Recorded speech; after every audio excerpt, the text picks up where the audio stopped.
¿En qué momento se depura o desaparece el registro del impuesto diferido? ¿Cuándo debe quedar en cero?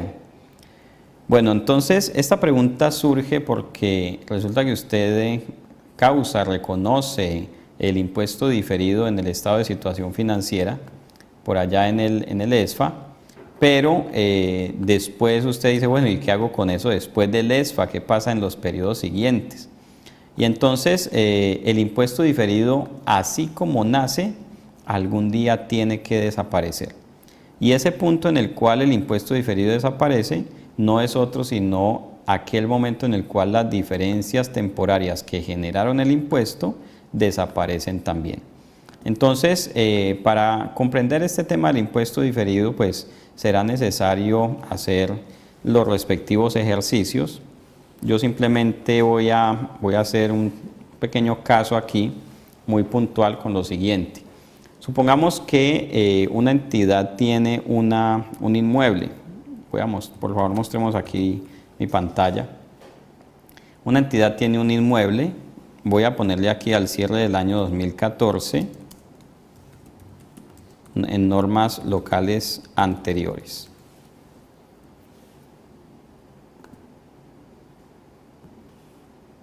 Y resulta que ese inmueble en normas locales anteriores tiene un valor, tiene un costo o un valor en libros de 300 millones, que coincide con su valor fiscal.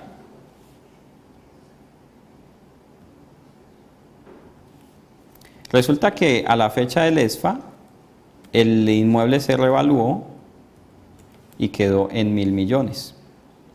Entonces, a la fecha del ESFA, la entidad debe reconocer un impuesto diferido por la diferencia entre 300 y 1.000 millones de pesos. Supongamos que si al vender el inmueble la entidad tendría que pagar impuesto de ganancia ocasional, pues entonces el impuesto diferido sería a la fecha del ESFA, el impuesto diferido sería, simplemente vamos a decir aquí 1.000 y 300, la diferencia sería 700 millones, que generaría un impuesto del 10%. La norma me dice, haga de cuenta que usted va a vender el activo justo en ese momento. Si lo vende en ese momento, entonces voy a decir aquí valor revaluado en el ESFA, valor en libro, valor fiscal, este es el valor fiscal del activo. Esta es la diferencia temporaria y este es el impuesto diferido. Mire que genera un impuesto diferido de 70 millones de pesos. ¿Qué va a suceder? Resulta que en el año 2020 la entidad decide vender el activo en 1.000 millones o en 1 millón aquí como lo tenemos ahí.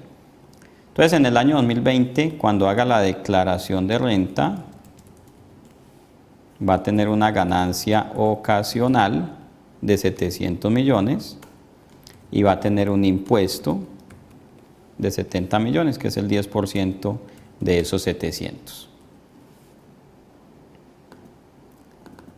Pero entonces mire, en ese año 2020, aunque en la declaración de renta va a decir impuesto 70 millones de pesos, no va a aparecer ese gasto en el estado de resultados. ¿Por qué? Porque en lugar de reconocer esos 70 millones como gasto, la entidad lo que va a hacer es eliminar el impuesto diferido que había reconocido inicialmente en el mismo momento en el cual había hecho la revaluación del activo. Entonces, en el año 2020, cuando sea necesario liquidar y pagar el impuesto, la entidad registra lo siguiente. Entonces simplemente en el ESFA había reconocido un activo por impuesto diferido. Entonces cuando venda el inmueble y le toque ya pagar el impuesto, simplemente va a tomar ese activo, tenía un pasivo por impuesto diferido, va a tomar ese pasivo por impuesto diferido y lo va a eliminar por valor de 70 millones de pesos y lo va a trasladar a un impuesto por pagar de 70 millones de pesos. Entonces mire cómo pagó los 70 sin afectar el estado de resultados, porque esa ganancia de 700 no apareció en el 2020 cuando, en los estados financieros no aparece en el 2020 cuando vende el activo, sino que aparece en el mismo momento del ESFA. Entonces, a la fecha del ESFA, cuando se revalúa el activo, inmediatamente se reconoce su impuesto diferido. Y por allá en el 2020, cuando vende el activo, mire que se desaparece ese impuesto diferido de 70 millones, que es este registro que estoy haciendo acá. Entonces, la sección 29 me indica esa dinámica. El impuesto diferido aparece cuando aparecen las diferencias temporarias y desaparece cuando desaparecen las diferencias temporarias. Algunos me han dicho, ay, pero es que yo no quiero vender el activo, yo no quiero vender el lote. Y yo simplemente le contesto con las palabras de un filósofo contemporáneo que se llama Darío Gómez, que dice, nadie es eterno en el mundo. Es posible que usted no quiera vender hoy su propiedad, pero hombre, algún día usted y yo vamos a terminar nuestro tránsito por esta tierra. Y ese día, ese terreno será vendido, será transferido a los herederos, por ejemplo, y ahí hay que pagar el impuesto. Entonces, si se reconoce el valor del activo por un valor mayor al fiscal, o sea, se reconoce por su valor razonable, entonces inmediatamente tiene que reconocerse el impuesto diferido. Lo mismo pasa con activos que se deprecian. Si la depreciación fiscal es más grande que la contable, esto hace que el activo fiscalmente se vea más pequeño, pues aparecerá también un pasivo por impuesto diferido allí. Todo este tema lo podrá encontrar en la sección 29 de impuesto a las ganancias, donde verá pues toda esta dinámica. Cuando se reconoce la ganancia en el estado financiero, hay que reconocer el impuesto. Esa es la razón de ser del impuesto diferido.